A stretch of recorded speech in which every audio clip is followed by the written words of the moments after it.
वीज तारांवर फांद्यांचे जाळे, नागरिकांमध्ये अपघाताची भीती। कुऱ्हाडी पाथरी परिसरात विद्युत वितरण कंपनीच्या पोलवर आणि तारांवर आजूबाजूच्या झाडांच्या फांद्या मोठ्या प्रमाणावर वाढल्या आहेत। किरकोळ वाऱ्यांमुळेही या फांद्या तारांवर घसरल्या जात असून अनेकदा ठिणग्या पडत आहेत।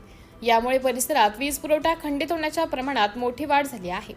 सतत विद्युत पुरवठा रात्रंदिवस खंडित होत असून कंटात्री लाईनमॅन रहांगडाले यांचे निष्काळजीपणाने दुर्लक्ष होत असल्याची माहिती जाणकार लोकांनी दिली आणि ते लाईनमॅन अनेकदा ग्रामस्थांशी उर्मट भाषेत अभद्र वागणूक करत असतात। या रहांगडाले लाईनमॅनवर वरिष्ठ अधिकारी यांचा वचक नाही। आता उन्हाळ्याचे दिवस सुरू असून लाईनमॅनचे लपंडावामुळे सामान्य नागरिकांना व लहान मुले यांना चांगलाच फटका बसला आहे।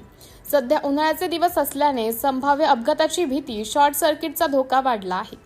परिसरातील नागरिकांनी याविषयी अनेकदा तक्रारी करूनही कंपनीच्या कर्मचाऱ्यांकडून फांद्या वेळेवर छाटल्या जात नसल्याचा आरोप स्थानिकांनी केला आहे।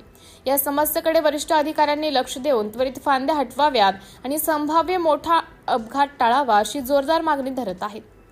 सिटी इंडिया न्यूजसाठी जिल्हा उपसंपादक अनिल ढोलवार, गोंदिया।